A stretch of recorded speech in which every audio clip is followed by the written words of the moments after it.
At ayun na nga mga master, magandang araw sa inyo, mapagpalang araw sa inyong lahat. Narito na naman tayo sa panibago nating pag-uusapan.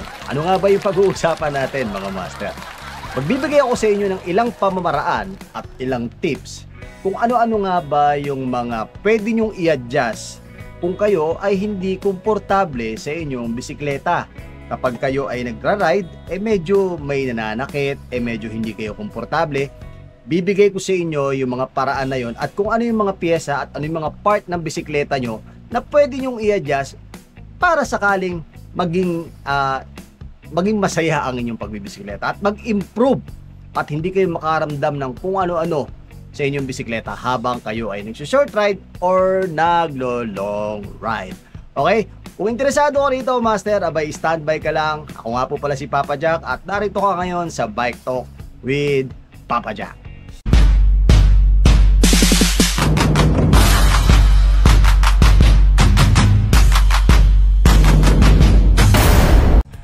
Ayun na! Magandang araw sa inyo mga master. Oy, kung meron kayong ride nga pala, mag-iingat kayo ha. At medyo erratic ang ating panahon ngayon. Shoutout nga pala muna sa ating mga Papa Jack classmate at Papa Jack and friends.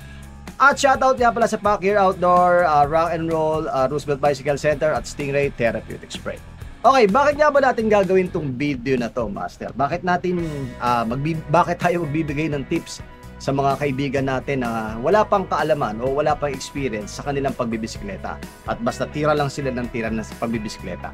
Siyempre kahit papaano mga master, kailangan natin na magbigay ng konting payo o advice sa mga nagsisimula pa lang sa pagbibisikleta. Hindi kasi lahat nakakaalam kung ano yung mga pwede nilang gawin. Akala nila kapag bumili sila ng bisikleta, yun na yun.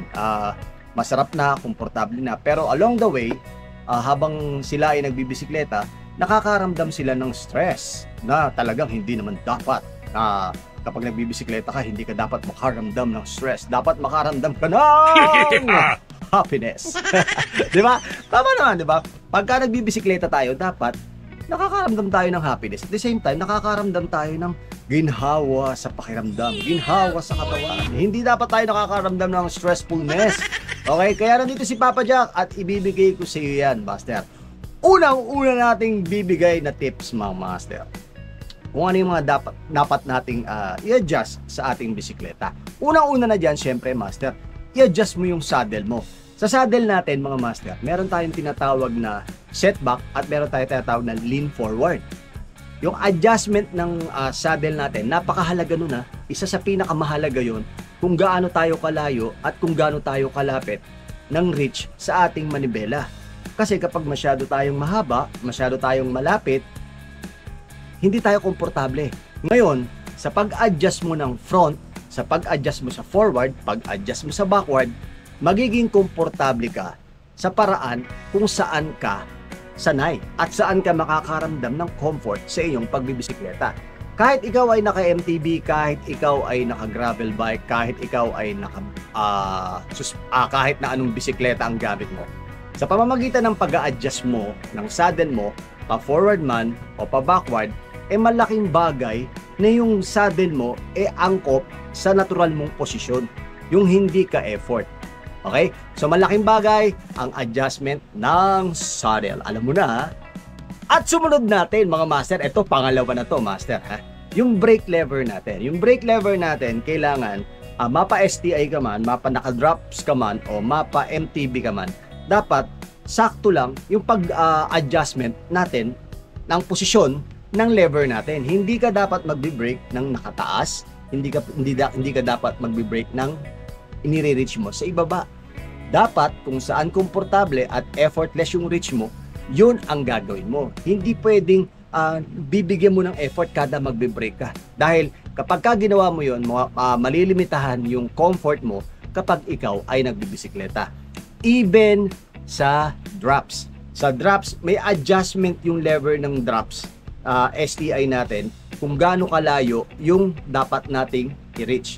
Pwede mo siyang palapitin ng konti para ma-reach mo siya. Kapag ka ikaw ay naka-drops ka, pwede mo siyang kasi malayo usually yun pwede mo i-adjust ng mas malapit para sa daliri mo, mabilis mo siya makukuha. Di ba? So, ganun lang yan mga master ha. I-set up nyo yung levers nyo sa mas komportable at hindi effort na pag-reach sa levers nyo para hindi nangangawit ang inyong mga kamay habang kayo ay naglo-long ride. At eto, maraming hindi pa nakakaalam nito. Yung stem natin. Yung stem natin mga master, napakalaking bagay ng stem natin. Kung kayo ay naka-MTB, karaniwan mga master, yung MTB natin, ina-adjust natin yung stem. Depende kung tayo ay nakakuba ba o kung tayo ay nakatayo ba. Depende yung pag-a-adjust natin ng stem natin. Yung stem ay yung lagayan, yung pinagkakabitan ng ating manibela kung tayo ay naka-MTB. Ganon din naman kung tayo ay naka-hybrid. Okay? So, pwede mong i-adjust yung stem mo. Meron kasing tinatawag na 0, meron tinatawag na 40, 50, may mga sizes yan. Okay? So, yung mga sizes na yon, doon ka magbabari kung saan ka komportable. Kung gusto mo ba, medyo nakatindig ng konti, mag-50 ka o 40. Depende yun sa frame size mo. Kung gusto mo naman medyo aggressive, na usual nangyayari yung aggressive na size ng stem ay sa road bike.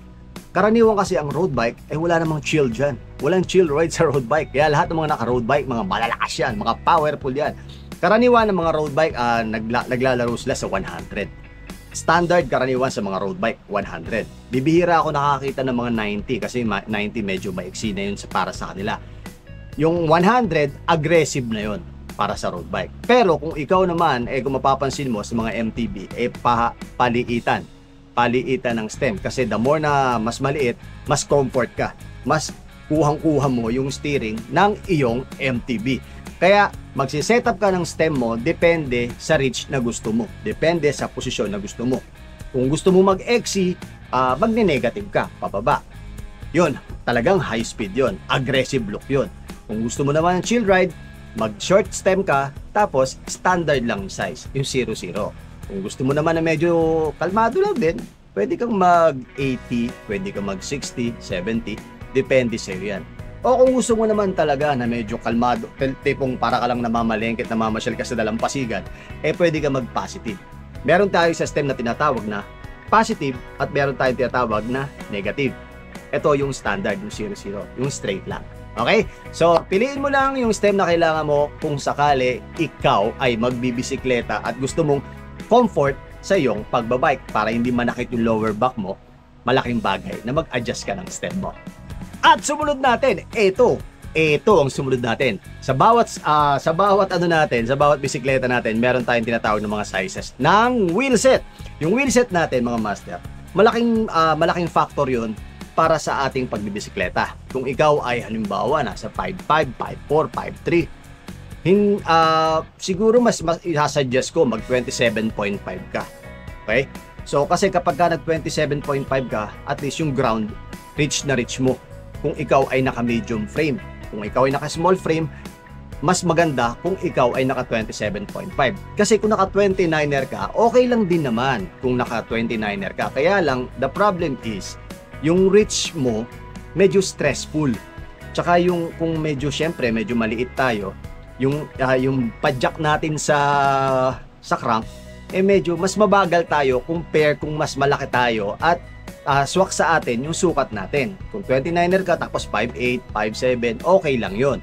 Pero kung tayo ay below 5'6", mas maganda mag 27.5 ka kahit naka 29er ka na frame. Kung 29er ang frame mo, mag 27.5 ka para kalmado yung ride mo, kalmado yung pedal mo para hindi mo nire-reach yung taas ng iyong frame, yung taas mo dun sa flooring, yung bigat ng 29er. Kasi yung 27.5 mga master, medyo magaang yan compare sa 27.5. Compare sa 29er. Yung 27.5 ang equivalent nun sa mga gravel bike, hybrid bike is mga 650B. Okay, sa 29er naman ang equivalent nun sa 29er ay 700C. Right? So sa 700C, syempre makakapamili ka ng mga 40C, 38C. Sa 650B, same thing naman sa 27.5. Pwede kang maglagay doon. Okay, adjust mo lang, pakiramdaman mo lang. Kung komportable ka sa 29er, wala tayong magagawa. Pero para sa akin, kung nasa 5'6 below ka, 5'5 below ka, mas maganda mag 27.5 ka na lang. Oh, eto, last na to mga master ha. Pero bago yan, syempre, baka hindi ka pa nakakapag-subscribe dito sa ating channel. Pindutin mo lang yung yung subscribe button. Tapos i-follow mo lang, pindutin mo lang din yung ring. Yun yung bell na yan. Para at least updated ka sa mga tips pa nating ilalabas. Okay? Ako si Papa Jack at narito ka sa Bike Talk with Papa Jack ha. Follow nyo na rin to, itong TikTok natin, tsaka FB page natin. Bike Talk with Papa Jack Official. Kasi yung 20,000 na subscriber natin, follower natin sa FB na page, na-hack yun. Okay, so ito yung bago natin. Since naggumawa tayong bago, paki-follow na lang mga master ha. Maraming salamat sa inyo. Ito ang pinakahuli nating i-adjust mga master. Syempre, kailangan natin ng adjustment ng ating seat post. Ano nga ba yung seat post? Yung seat post, yun yung pinaglalagyan ng saddle. Napakalaking bagay nito master ha. Napakalaking bagay nito. Kung hindi nyo pa napapanood yung DIY natin, kung paano yung DIY setup natin, kung sa bike fitting, ayan, yung bike fitting setup na yan, gravel bike, meron tayo niyan, sa road bike, meron din tayo sa MTB. Panoorin nyo yan master, type nyo lang Papa Jack. Alright? So, tingnan nyo lang yung mga video natin doon, marami tayong mga video dyan.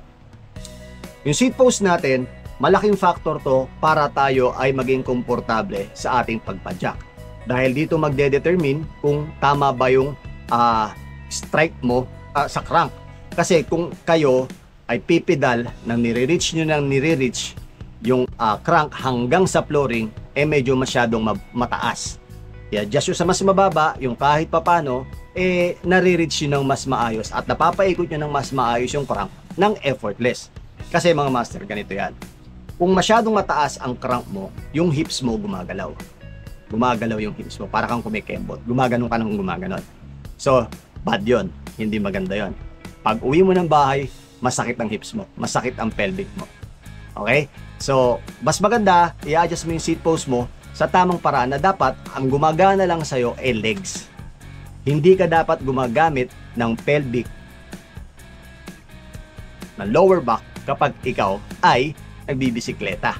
Mas maganda, mas pakiramdaman mo yung sarili mo kung saan ka mas magiging efficient sa pagpadyak kapag ikaw ay nagbibisikleta. Para komportable ka, hindi yung tipong pag uwi mo ng bahay, masakit yung balakang mo, masakit yung hips mo, masakit yung pelvic mo. Ay nako master, ma-operahan ka yan. Baka mamaya ma-hospital ka pa. Okay? So adjust mo yung saddle mo kung saan ka mas komportable at siguraduhin mo na yung pag-adjust mo ng saddle, ng seat post mo, ang tatama yung inner at yung outer leg mo. Outer thigh mo kung tawagin nila. Kasi legs natin ang pinakamalakas na muscle. Kaya gamitin natin yan. Oh, ayun lang. Ganun lang kadali. Di ba? Dali-dali lang. Ang bilis-bilis lang nun, mga master. Kaya kung meron ka pang mga katanungan, mag-PM, mag-comment ka lang dito, master. Sasagutin natin yan. Sigurado ako kung ano yung gusto mo pang malaman, sasagutin natin, gagawa natin ng episode yan. O paano, hanggang dito lang muna po tayo. Hanggang dito lang muna po tayo, mga master. Hanggang sa muli, palaging tandaan, may hirapan pero hindi susuko. Ako nga po pala si Papa Jack at narito ka sa Bike Talk with Papa Jack. Palaging tandaan, mga master ha, humingi sa Diyos ng gabay para sa ating paglalakbay. Ciao!